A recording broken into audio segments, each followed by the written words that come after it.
India has strongly hit back at Bangladesh's interim government after Dhaka's home advisor accused external influences, including India, of fueling unrest in Khagrachhari district. The Ministry of External Affairs today categorically rejected the allegation, calling it false and baseless. New Delhi said the Bangladesh government has repeatedly failed to maintain law and order and has a habit of shifting blame elsewhere.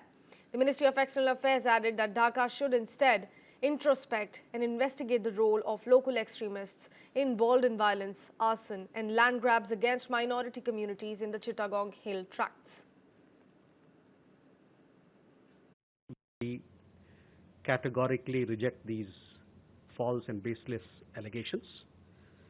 The interim government of Bangladesh, as you are aware, and we've spoken about it on several occasions, is unable to maintain law and order situation in the country and has this habit of routinely trying to shift the blame elsewhere.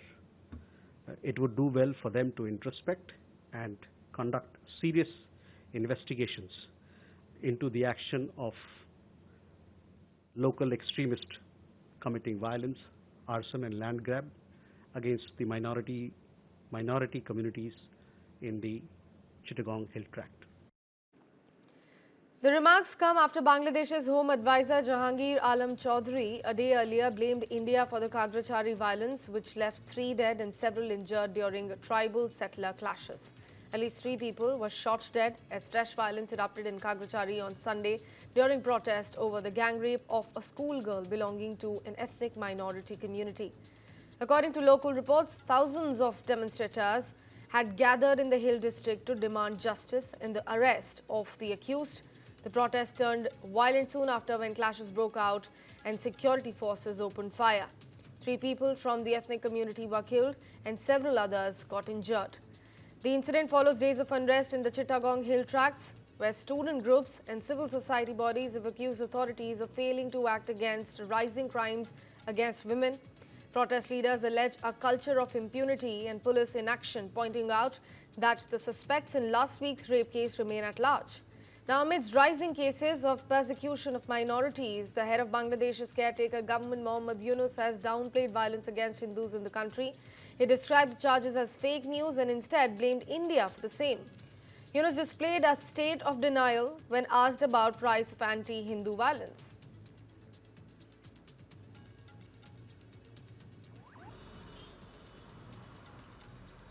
Last November, around 30,000 Hindus in Bangladesh gathered to protest against your government, claiming there have been thousands of attacks on their community. Donald Trump even weighed in at the time, calling violence in Bangladesh barbaric, I think is the word he used. What is it going to take to get that kind of violence, and we can talk about how large or small it is, under control, or is it under control in your view? First of all, these are fake news. Okay. You can't go by those fake news. Even what I quoted Donald Trump and then you said fake news. Interesting. Yes. Whether Donald Trump ever said anything like that, Okay. whether he had any knowledge of what's happening in Bangladesh right now. You're saying it's not just exaggerated, you're saying there isn't any violence against Hindus? Yes, Even the New York Times reported recently about several episodes of vandalism, mob violence. Police arrested a Hindu monk last November simply for raising a Hindu flag over a Bangladeshi flag. That is happening, right? You can't deny One of the specialty of India right now is fake news. that. Okay.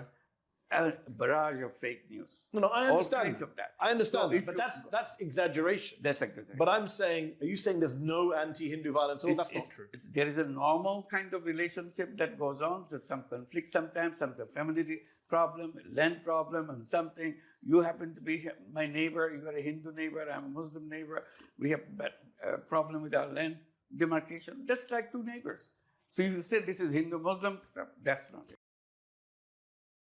Now, the claims made by Mohammad Yunus are, of course, far from the facts. A UN fact-finding report published in February 2025 revealed how the violence against minority communities in Bangladesh increased exponentially, especially after the ouster of Hasina government and the protests led by Islamic radicals in the country. Hindus, Ahmadiyyas and indigenous groups were targeted, with homes, shops, temples and even funeral sites being torched and looted. In the Chittagong Hill tracts, indigenous communities faced harassment while thousands fled villages in fear. Mobs during victory processions carried out much of the violence, with local BNP and Jamaat supporters named among the perpetrators. In Bangladesh, violence against minority communities continues unabated. Since August 2024, more than 2,400 incidents have been reported, including 2,200 cases in the year of 2024 alone. In the first half of 2025, 258 attacks targeted Hindus, Ahmadiyyas, and indigenous communities, with 59 places of worship being attacked, 20 cases of rape being filed, and 12 attacks on Adivasi groups. Authorities have registered 88 cases leading to 70 arrests, but the interim government's inaction has drawn sharp criticism. In comparison, Pakistan recorded 112 attacks on Hindus in 2024, while other neighboring countries reported none. The Indian government has urged Bangladesh and Pakistan to ensure the safety of minority communities in their respective countries.